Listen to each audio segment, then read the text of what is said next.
bipedestación y remarcha. Esto mediante la inspección puede ser de decúbito, bipedestación y marcha. Okay. Vamos a continuar con la marcha, por lo cual necesitamos 5 puntos importantes. Lo primero, ver la simetría del paciente. Desde el momento en que se para, ver si es que tiene alguna alteración o ha sufrido alguna cirugía. Dolor en la articulación. Si es que el momento de contraer el primer músculo muestra dolor en la articulación, nosotros tenemos que percatarnos eso. Inclinación de la marcha, es decir, que se va a ir a un lado, está relacionado con el desbalance. Y también lo que es la carga de la cadera, que a continuación les vamos a hablar en lo que es la palpación. Aquí tenemos otros puntos iguales, los cuales entre los más sobresalientes está la marcha de puntillas, la hiperlordosis debido a la debilidad muscular del tronco. Okay. En el decúbito supino nosotros vamos a evaluar lo que es la parte anterosuperior de la espina ilíaca. En este punto vamos a tocar a través de 2 centímetros lo que es la espina ilíaca y en relación a lo que es la arteria femoral. Esta puede estar regularmente o palparse por debajo de los 2 centímetros, como ya lo había mencionado, y también es importante ver si es que existe alguna hernia en esta parte. En el decúbito prono vamos a tocar lo que es la parte posterior de la espina ilíaca. Es importante también ver lo que es en relación el sacro ilíaco y el coxis, para enfermedades como una artritis inflamatoria. En la parte de lo que es la palpación, en el decúbito lateral nosotros podemos hacer el test de Over, que es el paciente tiene que apoyarse en lo que es la parte sana. Nosotros vamos a proceder a hacer la flexión o la extensión de la cadera forzando a la aducción y trataremos de palpar lo que es la tuberosidad isquiática. En este caso nosotros tenemos que hacer la posición de 4, es decir, tratar de fruncir o contraer el músculo y apoyar en lo que es la parte sana. Si es que existe dolor, entonces esto es positivo. Tenemos que tratar de relacionarlo con un ángulo de 45 grados. Continuamos con la valoración de dismetría en las extremidades inferiores. Hay 2 tipos de dismetrías que pueden ser las verdaderas y las aparentes. La manera de valorar es colocando al paciente de pie descalzo y el examinador debe estar situado detrás y palpar con los dedos de ambas manos las 2 crestas ilíacas creando una línea imaginaria como podemos ver en la imagen. Para valorar si hay una dismetría en las extremidades inferiores, tenemos un método sencillo aunque es susceptible a error. Es equilibrando al máximo la pelvis y traccionando ligeramente los pies, mirar los talones y ver si están a la misma altura, como vemos en la imagen. Y la otra manera también es midiendo con una cinta métrica la longitud de cada una de las extremidades, desde la espina ilíaca anterior superior hasta el manubrio interno. También la siguiente maniobra es colocando ligeramente en flexión las rodillas y las caderas, apoyando los pies en la camilla del examinador, situándose delante y observar si hay alguna dismetría entre estas del origen femoral o tibial, como se ve en la imagen del extremo superior. Y también tenemos colocando al paciente y flexionando ambas caderas y rodillas, sosteniendo con las manos y las plantas de los pies, observar si hay una dismetría femoral o tibial. Para ver si hay una contractura o deformidad fija de las extremidades superiores, la coxofibrosis avanzada es característica la rotación externa fija de toda extremidad. Entonces se realiza la prueba de Thomas. Esta sirve para distinguir si una cadera flexa de una hiperlordosis lumbar compensadora. Para medir la anteversión del cuello femoral por medios físicos se utiliza el test de Crane, que se hace con el paciente en decúbito prono, como podemos ver en la imagen, y la rodilla flexionada a 90 grados. El examinador palpa el trocánter para mantenerlo paralelo al suelo, mientras se efectúa una discreta rotación lumbar. Para valorar la movilidad de las caderas, se explora el decúbito supino, aunque buena parte de ella puede hacerse también en decúbito prono. ¿Cómo se hace? La flexión es de unos 110 a 120 grados, pero no pasa de los 90 si la rodilla está extendida. Y la extensión que se evalúa, como vemos en la imagen inferior, el decúbito prono, que se dé tan solo de 10 a 50 grados. Y para valorar la movilidad de las caderas tenemos la abducción, aducción, rotación y la rotación externa. La aducción normal está entre los 45 y 60 grados, como está en la imagen superior. La aducción es la posibilidad de que una pierna cruce encima de la otra, unos 30 grados, y la rotación interna puede medirse tanto el decúbito prono como el decúbito supino. Ya para valorar la valoración muscular vamos a tener el test del chin squat, que va a ser valorar la fuerza flexora en su conjunto. Entonces vamos a hacer la extensión de la rodilla en 90 grados y el paciente tiene que estar en el decúbito supino, como podemos ver en la imagen, y se tiene que hacer una resistencia. Vamos a tener el test de German, donde el paciente va a estar en el decúbito prono, se va a hacer una extensión de la cadera de 90 grados. Vamos a agarrar con la otra mano a nivel del fémur distal, como podemos ver en la imagen, y con la otra mano se va a colocar sobre la espina ilíaca posterior, superior, y para fijar el movimiento de la pelvis. Tenemos al test de Faddy, que esta evalúa la flexión, aducción y rotación interna. Entonces vamos a hacer una flexión de 90 grados, seguido de una aducción y una rotación interna, como podemos ver en la imagen. Al contrario del test de Fader, que acá vamos a hacer una flexión de 90 grados, vamos a hacer una abducción y la rotación va a ser externa. Vamos a tener la longitud relativa de los isquiotibiales, que se va a medir de dos formas. Lo podemos hacer en un paciente de pie o con un paciente en sedestación.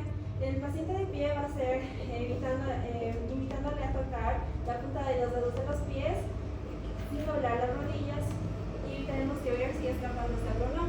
En el paciente en sedestación, pues vamos a poner los pies colgando a 90 grados, como podemos ver en la imagen, y se va a estirar pasivamente las rodillas y se va a observar si aparece un aumento o no de la lordosis lumbar y la caída de la pelvis hacia atrás.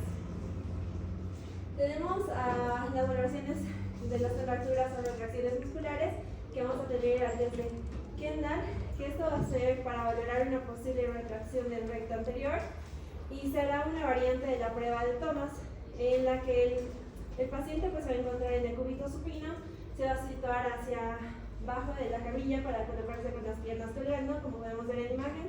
Entonces se va a realizar una flexión completa de una de ellas y se va a observar si hace una flexión la otra. Tenemos al test de Eli, que va a ser que también va a poder verse, tiene que estar en el decúbito prono, pero una rodilla colgando y la otra flexionando. Y tenemos que ver si está retraído el recto anterior, si aumenta la lordosis lumbar y si levanta el glúteo del mismo lado. Tenemos a la maniobra de Over, que va a ser, el paciente se encuentra en el decúbito lateral sobre el lado sano de la cadera y la rodilla doblada. Se va a provocar una extensión y una abducción de la pierna. Si hay una contractura o una retracción de la fasciolata, pues estará limitada a la abducción de la cadera.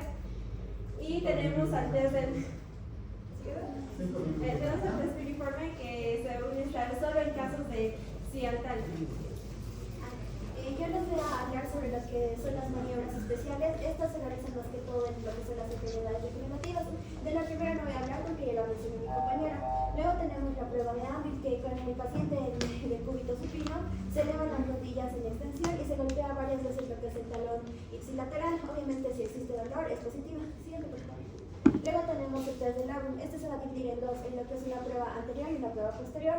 Vamos a ver que para identificar el labrum anterior, en la primera imagen, se coloca el enfermo en el cúbito supino y el examinador hace en un primer momento una flexión completa, una rotación externa y abducción de la cadera, pasando entonces progresivamente a la extensión, abducción y luego rotación interna.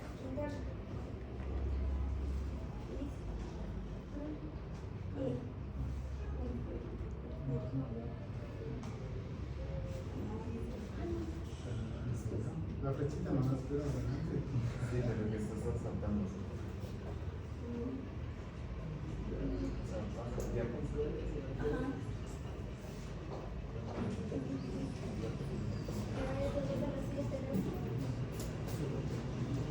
La cartera del barro de Urani. Y finalmente las dos últimas que son las bueno, ahí está, y por ahí, obviamente cuando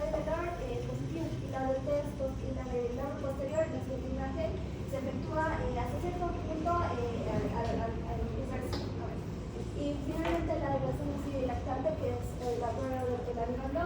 La de ortolamio es principalmente importante dentro de las primeras 2 semanas, que como podemos ver en el cúbito supino se hace una flexión de las caderas, también de las rodillas, y se escucha un chasquido seco o un clic. Eso significa que la cadera está luxada. Y finalmente, y Barlow es prácticamente la misma, solo que con la aducción, que es una prueba más que todo actualizada de lo que es el ortolamio. Y finalmente el signo de Dupuytren, que con la cadera y la rodilla en flexión de 90, el examinador con una mano bloquea la pelvis y va a tocar el mayor, y con la otra hace una tracción longitudinal. Y si existe una luxación, obviamente se va a reducir y también va a haber el signo de osteometría. Bueno, ahora vamos a continuar con lo que van a ser las maniobras de rodilla y la semiología en general. Entonces, Para esto vamos a saber que las rodillas van a ser es considerada una de las articulaciones más grandes. Y por esto también va a ser susceptible, puesto que se va a encontrar en una parte más superficial de nosotros. Es algo que nos va a caracterizar como personas, como bípedas, ¿no?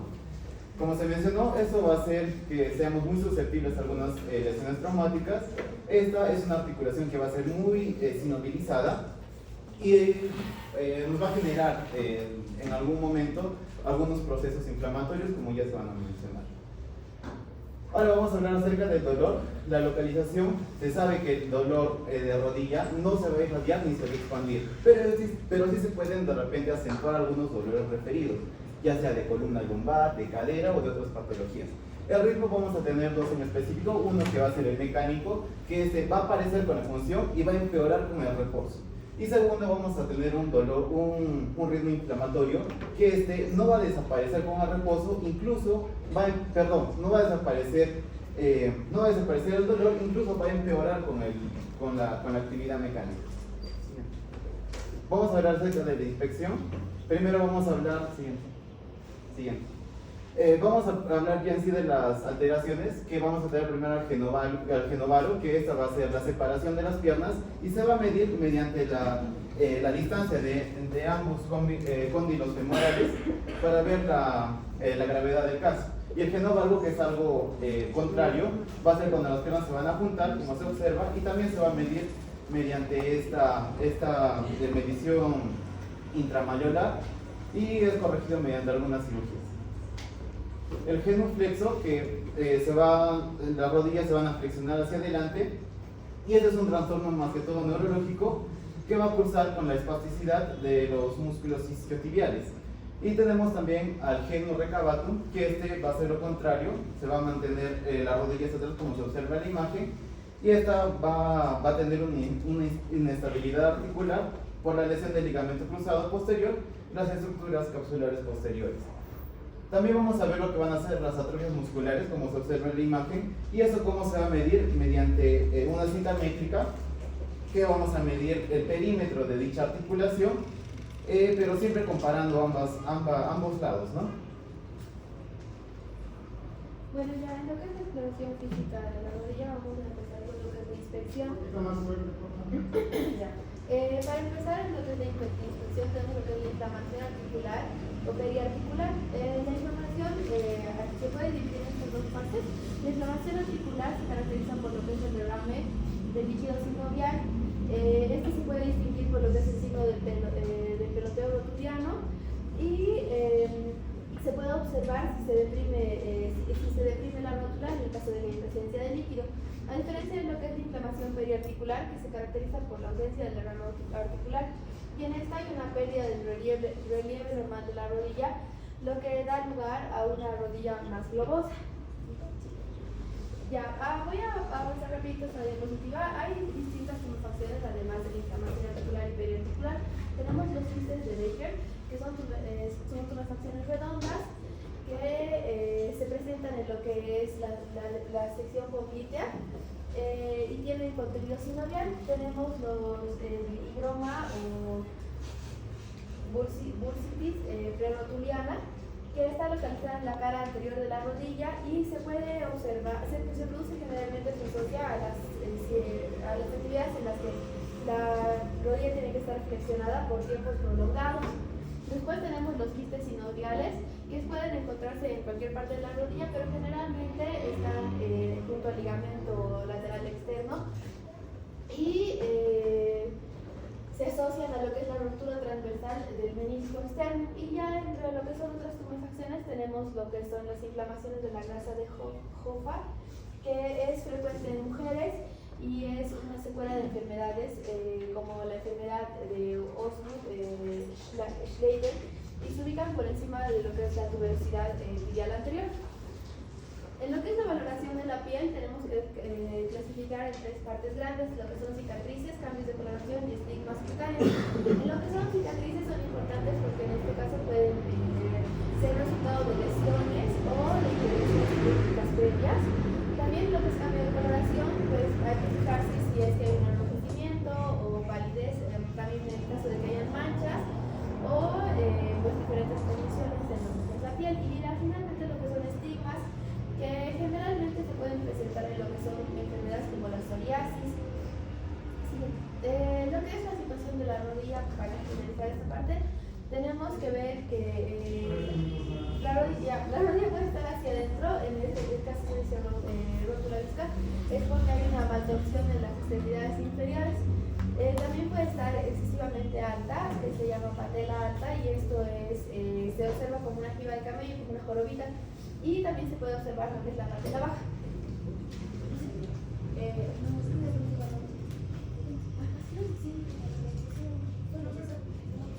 Ya, para la palpación vamos a tener cuatro valores, que es el aumento de calor local, la presencia del derrame muscular, la presencia de crepitación articular y la presencia de puntos dolorosos. Para los puntos dolorosos son 10 minutos después. Primero el interno interno, donde se ven procesos degenerativos y las lesiones meniscales. El interno y externo, donde se puede valorar como mencionaron el genubarte. En el polo superior de la rótula, donde se puede valorar la rótula bipartida y el rótula. Los siguientes puntos dolorosos son el borde interno radial, el borde inferior. Por favor, en el karaoke sí, ¿no? Pienso que en el karaoke están de memoria las canciones y no tienen que ver la pantalla. En este caso es lo mismo, ¿no? Los diapositivas nos ayudan a recordar qué están hablando y haces viendo a las personas. Los siguientes puntos son el borde interno rotuliano, donde se puede ver la sección del alerón, el suelo inferior de la rótula, donde se puede ver el tendinitis, los puntos condilos y la prueba de comprensión doble, donde se realiza una presión del condilo externo mientras se pasa de la flexión a la extensión. Bien, vamos ahora con la exploración de la movilidad. Ahí vamos a poder observar la imagen, que lo cual vamos a hacer una extensión completa de 0 grados, vamos a flexionarlo a 130 grados. Luego, vamos a ver las rotaciones, las cuales van a ser posibles, los cuales vamos a ver con la rodilla, gracias a la cadera de 90 grados, con rotación externa a 25 grados y rotación interna a 10 grados. Bien, aquí vamos a poder observar algunas maniobras, las cuales vamos a ver una exploración rotuliana. Como pueden ver en la imagen, vamos a ver una con la rodilla extendida, vamos a ver una maniobra, la cual se va a llamar la maniobra de cepillo en sí. Vamos a desplazar en sí los desplazamientos de la rótula y vamos a tener en sentido cráneo caudal, así llamado. Vamos a presionar contra el fémur. Bien, ahora, luego el signo del zócalo de la resistencia sostenida. Como pueden observar en la imagen, vamos a agarrar en sí con el pulgar y el índice, con la mano. Vamos a desplazar la rótula y luego vamos a ver en sentido caudal, y ahí vamos a ver, sobre todo, vamos a mantener y vamos a pedir al paciente que contraiga los cuádriceps para observar si hay alguna lesión. Bien, siguiente. Ahora, vamos a poder observar aquí también en la exploración rotuliana el signo de pica. En sí, el paciente vamos a poder observar que va a venir en supino, vamos a empujar la rótula en un sentido distal. Como pueden observar en la imagen, hay unas flechas las cuales vamos a poder ver el signo troquear y vamos a pedir que despliegue el talón de la mesa de la exploración mientras vamos a realizar una resistencia en sí. Esto vamos a poder observar más que todo que si vamos a ver el crédito o un dolor aumentado. Bien, Luego vamos a ver el signo de la prensión rotuliana en sí. Vamos a poder observar dos flechas las cuales vamos a empujar con los 2 pulgares hacia arriba y hacia abajo, entonces vamos a flexionar a la rodilla, vamos a generar, sin generar dolor, y vamos a tener una sensación de luxación inminente, así vamos a aumentar un poco el dolor. ¿Bien? En cuanto a lo que es la exploración meniscal, vamos a observar que esta se realiza con el paciente sentado. Debemos ver que la rodilla está bien flexionada, y en esta parte es importante ubicar lo que va a ser la meseta tibial, palpar esto, y esto también va a ser importante para las siguientes maniobras. En los signos importantes para la exploración meniscal tenemos el signo de Steinman 1, en el cual el paciente se encuentra en decúbito supino y el explorador va a palpar ambas líneas interarticulares que les había mencionado con la mano izquierda, y va a realizar lo que va a ser una rotación interna y una rotación externa. Cuando existe lesión meniscal, vamos a tener que a nivel externo va a presentar dolor a la rotación interna, y de una lesión interna va a presentar dolor a la rotación externa. En lo que va a ser el signo de Steinman 2, simplemente hay que modificar a esto que a la rotación externa e interna también se le añade lo que va a ser la flexión y la extensión en la misma posición, y también recordar que esto debe mantener un ángulo de 60 grados. Luego tenemos la maniobra de Apple, en el cual también se realiza en el paciente de decúbito supino, sujetando lo que va a ser el talón. Debemos flexionar lo que va a ser la rodilla, manteniendo un ángulo de 90 grados, y se debe presionar sobre el pie, y también realizar una rotación interna y externa. Y la distracción de Apple, que es una variante de esta, debemos flexionar la rodilla igual a 90 grados, estabilizar la pierna y realizar una tracción de rotación interna y externa, como se observa en las flechitas, sosteniendo con ambas manos. Ya, sí, pausa. Ya, aquí le toca cruzado, cajón. No es de cajón. A ver, sigue adelante con tu. Sí, no, ahí acabó. Ya, cajón. Aquí está el doctor. Bueno, gracias. Cajón. Aquí está, doctor. Vamos a observar la maniobra del cajón, la cual, como se observa en la imagen, vamos a ver que la rodilla va a estar flexionada a 90 grados. En sí vamos a también sentarnos sobre el pie del paciente. Con ambas manos vamos a colocar en sí en la tibia y vamos a traccionar hacia adelante, y vamos a observar si, sobre todo, vamos a ver un desplazamiento en sí de la tibia y del fémur. Unos aumentados a 5 milímetros va a aumentar sobre todo el dolor. Luego, en los resultados vamos a poder observar si está positivo el desplazamiento, como podemos observar en la segunda imagen anterior. Vamos a ver un excesivo en la tibia, sugiriendo en sí que es una lesión positiva o la valoración del ligamento cruzado. Y aquí está la maniobra de Lashman. La maniobra de Lashman también es el cajón anterior de rodilla flexionada a 20 grados, como se puede observar allá, porque el otro era de 90 grados.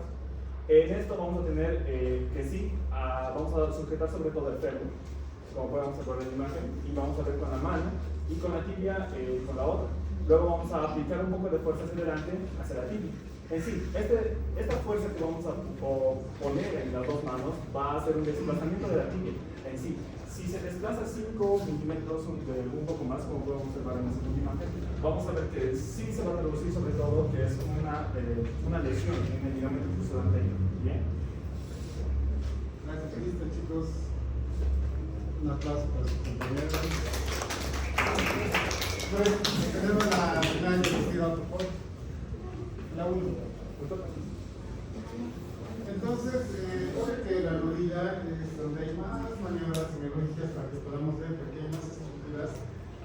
Y es frecuente las lesiones de estas, ¿verdad? Estamos hablando de maniobras de, por ejemplo, el cajón anterior, cajón posterior, la maniobra de Lashman, que son las maniobras más comunes para ver los que son cruzados. ¿Ya? La maniobra de Steinman, 1, 2. También podemos ver las demás maniobras para ver genos forzados o vamos a ver lesiones de los lineamientos laterales, ¿no? Hacemos, cortamos el paciente con las pasar, hacemos una maniobra de barco forzado y vemos el dolor, y eso se hace con maniobras dinámicas. Vemos el raíz X y pues tomamos una radiografía. Si se abre más, interno, y si hacemos el barro, ligamento colateral externo, ¿no? La cadera, a ver, siempre, obvio que todo examen físico siempre comienza desde la inspección. No, creo, no, yo tengo la prueba.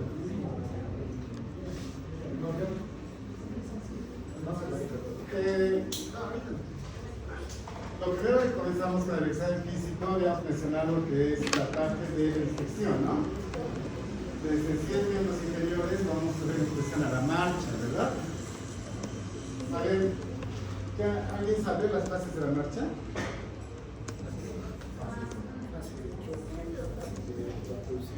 Si te lastimas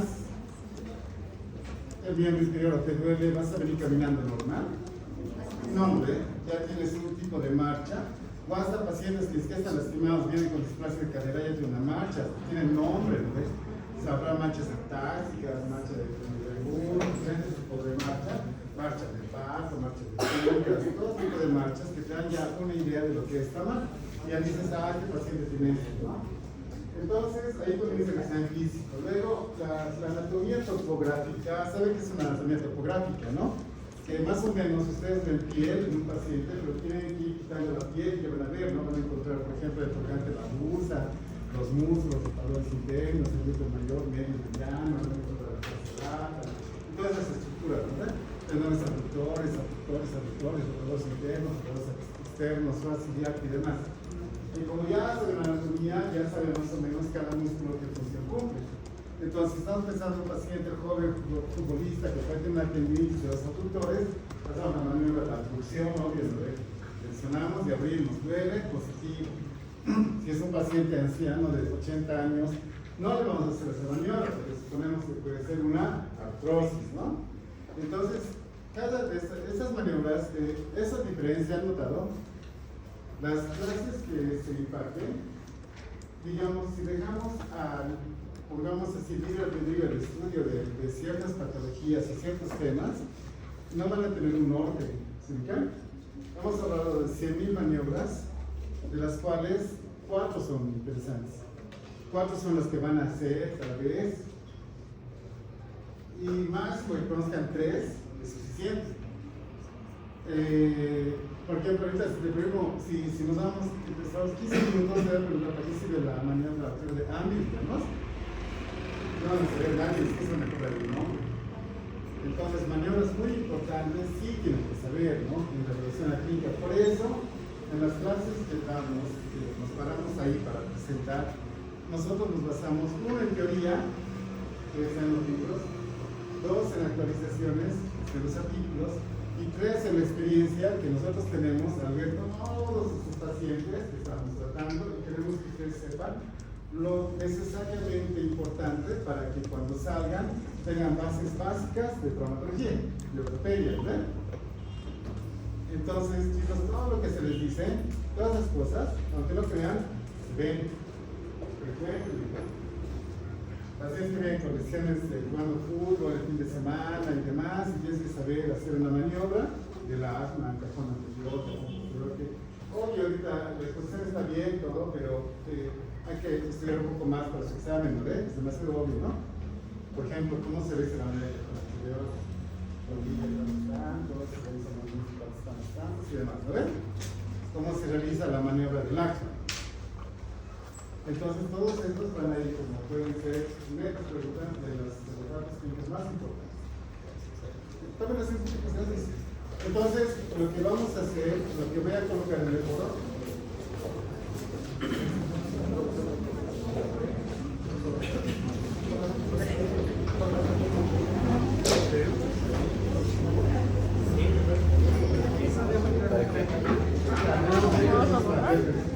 lo que vamos a colocar en el foro, entonces, si van a estar atentos,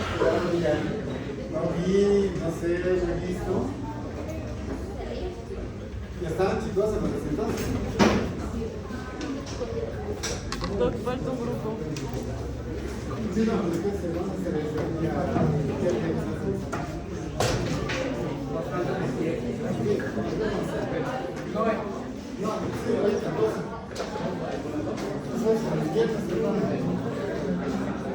Ya chicos, atentos. Entonces, para que no diga que no está en el foro, lo que vamos a hacer va a ser lo siguiente. Cada uno de ustedes va, porque ya hemos hablado de las maniobras, entonces va a mencionar el tipo de maniobra que más vean interesante, ¿ya? En relación a las maniobras que hemos hablado, ¿no? Tanto de hombro como de codo, de mano, muñeca y cadera, rodilla, ¿no? La siguiente semana vamos a terminar con la cuestión de pie y tobillo, con las maniobras que faltan antes del examen, pero desde ya los grupos tienen que subir las presentaciones, ¿no? Esa es la tarea, ¿no? Subir, presentación, meter las maniobras, la medición de los grupos, ¿no ven? Entonces ya tienen la descripción ahí, ya tienen los temas que hemos avanzado. Yo voy a subir también, yo creo que en esta semana, los temas que hemos avanzado. Y el día viernes va a ser su examen, lo hemos comenzado, ¿no ven? Los 20 o la mitad que ha venido la primera semana, se ha dado cuenta de que hemos hablado acerca de qué. ¿Quién estaba la primera semana? Historia. Antes de eso. Hemos hecho una generalidades de traumatología, ¿no? Desde ya, no se olviden, traumatología corresponde al estudio de lesiones del aparato osteoarticular, ¿no ven? Ortopedia estudia la parte de alteraciones morfológicas en el desarrollo y crecimiento, ¿no ven? Por ejemplo, escoliosis, ortopedia, fractura del fémur, traumatología, ¿no ven?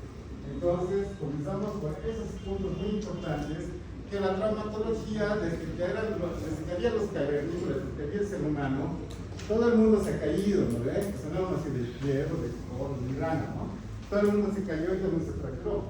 Entonces, los que han observado hace tiempo, eso como Hipócrates, por ejemplo, ha empezado a ser tratados, ha empezado a inmovilizar, ha empezado a curar, ha empezado a hacer el reposo del paciente para que haya una curación.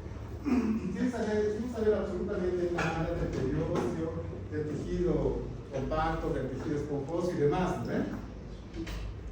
Posteriormente ya se han hecho estudios acerca de los huesos largos, huesos cortos, y ahí comienza la magia de lo pequeño. Ahí ha comenzado la histología. En la histología habíamos mencionado que va a haber células que son los osteocitos, osteoblastos, y células osteoprogenitoras, ¿ves? Las células osteoprogenitoras van a generar los osteoblastos van a crear la matriz de cada tipo, se van a convertir en los osteocitos, y esas van a estar unidas a través de conductos de cables intercomunicados para que tengan irrigación y llegue el oxígeno a ese nivel, ¿ven? Los conductos de cables, imagínense que es una zona petrosa, un queso, digamos, muchos edificios, y pasan por esos edificios, ¿ven? Y ha dividido el hueso en dos tipos de tejidos: tejido compacto, que es el tejido duro que está en la diáfisis, y el tejido esponjoso, que es un tejido más blando que tiene una superficie articular. Todo tejido esponjoso tiene una superficie articular, ¿no? Luego luego que se ha estudiado la histología, bueno, también se ha estudiado la embriología, ¿no? Hemos dicho de dónde viene, qué tipo de ossificación es la que tenemos para los huesos largos, ¿ven? Entonces, desde la embriología, histología, luego vinieron los anatomistas, empezaron a dividir los huesos largos, huesos planos, entonces los han empezado a dividir en varias regiones, ¿no ven? Metáfisis, epífisis, diáfisis, ¿verdad? Han empezado a dar nombres propios. Por ejemplo, la epífisis del fémur, Fabricio Ituri, anatomía del extremo proximal, cuando se llama el extremo, para los estudiantes de cuarto de secundaria se llama extremo proximal, extremo distal. La anatomía del extremo proximal del fémur. ¿Ya? Anatomía. Ya.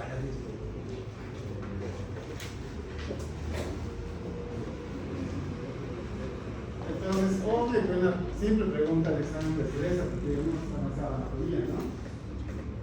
anatomía, el extremo proximal, quiénes son esas partes, la cabeza, el cuello, el qué es este ahí. Entonces todo eso ya los anatomistas empezaron a hacerlo en grande, ¿no? Han agarrado el extremo distal del húmero, vaya, Yanina, extremo distal del húmero, extremo distal del húmero, anatomía.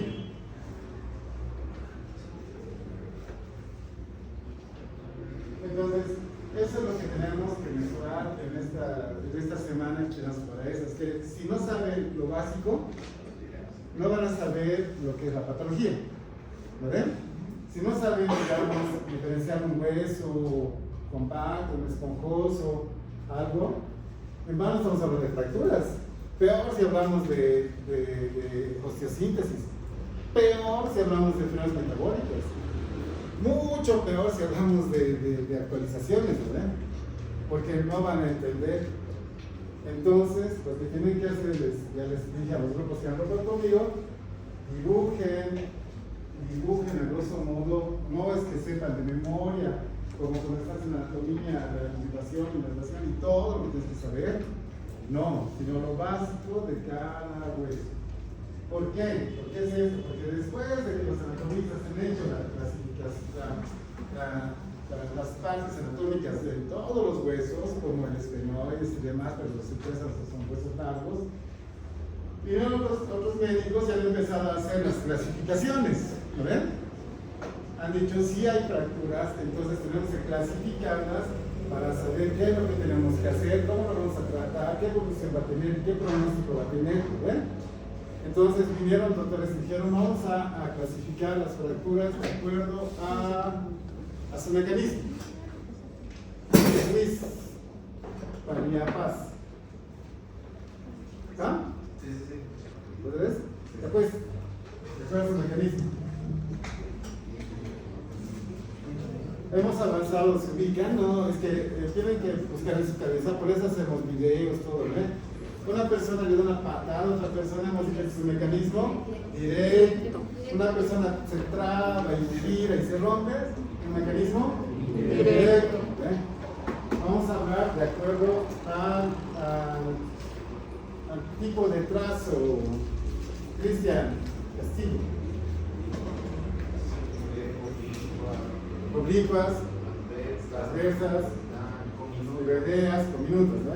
Entonces, después de ver la embriología, bueno, la historia, la embriología, la histología, la anatomía, han empezado a hacer lo que es la clasificación de las fracturas. Esa clasificación, hay miles de clasificaciones, pero las más usadas que ustedes tienen que saber, igual para su examen, es lo más obvio. Clasificaciones anatómicas, ¿ya? De acuerdo a su origen, de acuerdo a su número de carreras, y eso está en todos los libros. Y también tienen que saber, de acuerdo a la exposición, obvio que hemos hablado de dos clases, respuestas, cerradas, las respuestas tienen su clasificación, ¿no?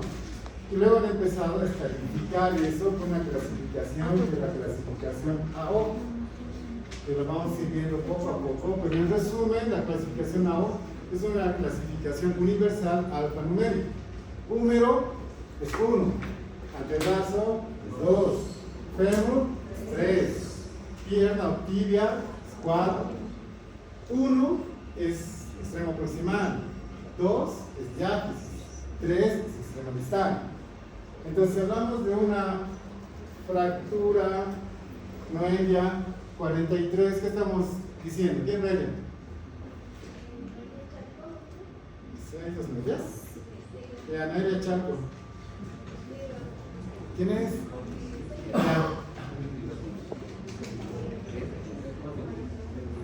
Ahorita, 15 segundos hemos hablado de eso. ¿Ya? ¿Tibia? No, pues es 1, 2, 3. 1 proximal, 2 diáfisis y 3 distal. Cerros de 42. Era 42, 42. Bueno, ya se ubican peros, ¿eh? Diáfisis. Si es 41, es un proximal de la pierna, ¿no? Si hicimos 12, tercio medio de húmero. Si decimos 13, estamos por distal del húmero. Si decimos 32,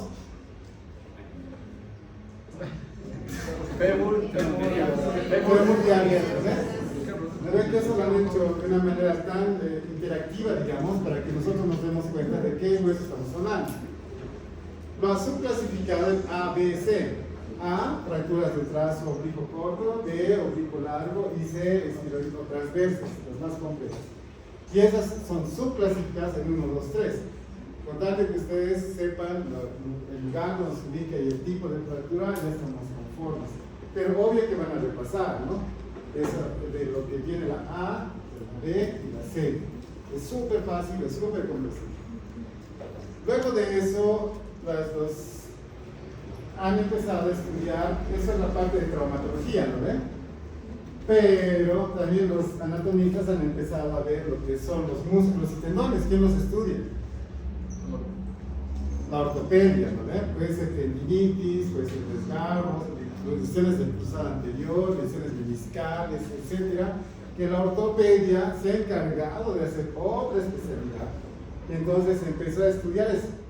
Entonces, ¿qué dijo? Todos los tendones tienen un origen, un fin, ¿no? Por ejemplo, a ver, Adriana, miles de veces, nuestro manguito rotador, ¿cómo viene el paciente? El paciente es dolorido, con el ojo caído. Fuerte, para que escuchen Y ellos. el paciente viene adolorido, peta, una... Actitud antiálgica, viene así, y dice, a ver, abducción, agarra y dice, lleva hasta aquí, no puedo más. Y verdad que no puede, no es que no estamos inventando. No puede abducir y no puede rotar. Entonces no puede hacer nada de eso. Un paciente que viene y tiene ese dolor, entonces, como han visto bastante este tipo de patologías, entonces dijeron, ¿qué hacemos? Hay que estudiar eso, ¿no? Entonces eso lo llamaron ortopedia. La ortopedia se trata de los trastornos de la parte de los tendones, músculos, además de las deformidades que pueden ser, que no son causadas por fracturas, escoliosis y demás, ¿no? Entonces, en ese nos queda. Entonces, no solamente hablamos de huesos. Por ejemplo, si decimos, solamente decir tendinitis, el manguito rotador, ya se te viene Dickberg. ¿Qué se te viene a la cabeza? Manguito rotador, anatomía del manguito rotador. La explicación primero de la anatomía, que sería lo que es el fibrinoso, supraespinoso, supraescapular, redondo menor y lo que es la cabeza. Entonces han empezado a hacer eso, han empezado a dar nombres y orígenes de los músculos, de los tendones. Le han dicho, existe un tendón común, que es donde están unidos el supraespinoso, infraespinoso, redondo mayor, redondo menor y porción larga del bíceps. Entonces han empezado a dividir los músculos de acuerdo a su anatomía y a su función.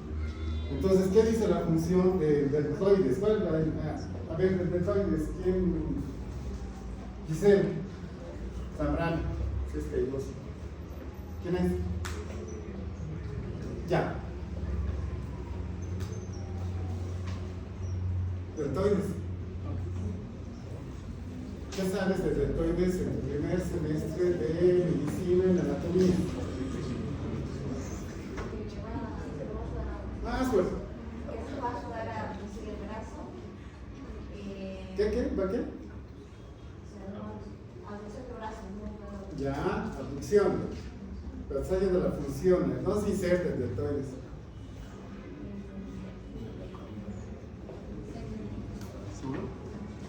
De acuerdo a la función que va a tener, pero siempre acuérdense de dónde se inserta, porque todo funciona como una liga, ¿no? Tiene un punto de inserción profesional distal y por eso puedes abducir. Entonces llega hasta aquí el deltoides, pero solo llega hasta 25 grados de abducción. A partir de los 25 ya no funciona el deltoides, sino es el manguito rotador. Pues por ese paciente que tiene una rotura o una lesión crónica del manguito rotador no puede abducir más, ¿no? Eso hemos visto en la clínica, bueno, no tanto, en la clínica de hombro que han expuesto en la semana, ¿no? Entonces no solo han visto eso, sino que han visto que todo hueso está unido por ligamentos y articulaciones, ¿lo ven? Entonces, esos ligamentos y articulaciones tienen nombres y son ligamentos importantes a nivel del hombro, del codo, de la muñeca, de la cadera, de la rodilla, del tobillo, de los dedos. Si un paciente presenta una luxación del codo, por ejemplo, entonces, ¿cuáles son los ligamentos del codo? Isaí. O sea, Doctor, el ligamento colateral medial, el codo, ya, ¿ves más? el ligamento colateral lateral, el anular del radio y el interóseo. Está bien, ¿no? Especialmente el ligamento anular. Entonces, si vemos un paciente que se luxa su codo, le reducimos y a los 2 días o a la hora presenta una nueva luxación, entonces estamos pensando que se ha roto el ligamento anular, porque es importante y por más que lo reduzcamos 1.000.000 de veces, se va a volver a luxar. Entonces, ese estudio del ligamento anular lo da la anatomía basado en los ligamentos de las articulaciones, de las estructuras de cada articulación, ¿no? Por ejemplo, cápsula, ligamentos y demás, ¿no? Hemos visto que existe clínica para todo. Entonces, especialmente lo que te da más clínica es la parte de columna, crecimiento y desarrollo. Si tiene un niño de unos 10 años, entonces viene y te dice, camina con los pies hacia adentro, ¿qué van a hacer ustedes para examinar? Lo primero que van a hacer es ver al niño, preguntar antecedentes, ¿ha usado arnés, ha usado andador? ¿Cómo es el niño? ¿Si ha tenido alguna otra patología? Si ha tenido un desarrollo normal, si ha caminado cuando tiene que caminar, si se ha parado cuando tiene que pararse, si ha gateado cuando tiene que gatear. ¿Qué más está tratando? Micaela.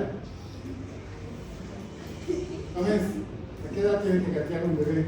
A los 2 años. Ay, Dios A los mío. 9 meses. Pero no una persona normal que usa la Micaela. 9 Gatea a meses, los doctor, 9 meses. 10 meses. Se para a los 12 meses e inicia la marcha a partir de los 12 meses hasta los 18 meses. ¿Ya? Entonces ese desarrollo es importante porque nosotros ya podemos ver si existen alteraciones en la marcha y cuando vaya creciendo si hay alteraciones a nivel de las deformidades del esqueleto, como genuvaro, escoliosis, emitora de cerquilla, pecum excavatum y demás. ¿Ya? Entonces, para escoliosis hemos dicho que se revisa al paciente sin ropa, parado, descalzo, solamente con ropa interior y comenzamos la inspección viendo la parte de adelante, la simetría de los hombros, la simetría de las mamas, vamos a ver la simetría del tórax y a partir de ello vamos a hacer la palpación, ¿no? La altura de las escápulas, la región posterior, la altura de las escápulas, las apófisis espinosas, el signo de la talla, el cuerpo, podemos decir, la maniobra de Adams, el signo de la plomada, que son maniobras que nos van a signos que nos ayudan a ver si el paciente tiene o no tiene escoliosis. ¿Ya? Y vamos a hablar de cifosis, entonces pedimos al paciente que se ponga lateral. Siempre con la revisión de columna, siempre pedimos al paciente primero, viendo a nosotros, luego que dé media vuelta, luego que dé una vuelta, otra media vuelta para ver la espalda, luego otra vuelta y luego de frente. ¿Ya? Podemos ver alteraciones como el pie plano, por ejemplo, que es frecuente y que se diagnostica a partir de los 3-4 años. Antes de eso no se puede diagnosticar. ¿Listo? Entonces, hemos dividido la historia de la medicina y de la ortopedia y traumatología en 2 aspectos muy distintos. Primero ha sido la traumatología, Hipócrates antes de Cristo, ¿no? Y luego ha sido la ortopedia, que era Nicolás Andri al hacer sus experimentos, colocando o corrigiendo los arbolitos que están chuecos. Por eso el árbol se llama el árbol de Andri, ¿no? Es el árbol y el logo de todos los traumatólogos en todo el planeta Tierra. ¿Ya? Entonces, a partir de ese momento se ha dividido en 2 aspectos. Y esos 2 aspectos se han conjuncionado porque no es como, digamos, la reumatología y la traumatología. Porque la reumatología también tiene que ver con articulaciones, ¿verdad? Un paciente viene y me duele los dedos, me la rodilla, me la cadera. Entonces, ¿qué es lo que diferencia de traumatología de ortopedia? Al principio era así, ortopedia y traumatología es como la reumatología versus ortopedia y traumatología. Son dos cosas muy distintas, pero a la vez lo han conjuncionado porque muchos músculos y tendones y fracturas vienen acompañados de esas patologías inflamatorias, fracturas, roturas tendinosas, diametales, etc. ¿Ya? Entonces, en su foro lo que van a hacer es que las maniobras, ¿no ve? Las más importantes. Y bueno, yo voy a poner qué maniobras van a describir, ¿ya? Van a describir las maniobras, ya sea con dibujos, con lo que quieran. Y obvio que esas maniobras son importantes para que sepan, que se dice, estamos en un país subdesarrollado. Están viendo los que notan conmigo, pacientes que llegan, dicen, vivo en tal lugar, a 10 horas caminando, yo he tomado un bus para volver. No le puedo decir, venga, el taxi se me ecografía mañana, ¿no ve? Es casi ilógico, ¿no ve?